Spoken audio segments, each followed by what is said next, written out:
ধরো তুমি বাজারে 100 টাকা নিয়ে গেছো।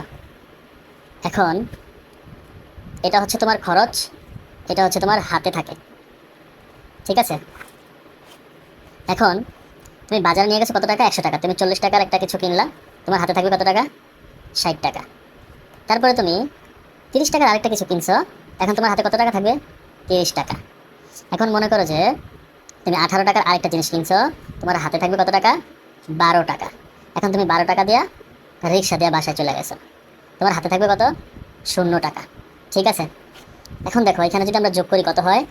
40 আর 30 হয় 70, 70, 80, 90 আর এখানে 10 কত হয়? 100। যদি আমরা এখন এইখানে যোগ করি তাহলে 60 আর 30 যোগ করলে কত হয়? 90, 90, 10, 100, 102। স্যার 2টা অঙ্ক শেষ। এটাই তো ম্যাজিক।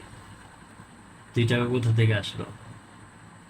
চিন্তা করে আগামীকালকে এটা হোমওয়ার্ক করে নিয়ে আসবো।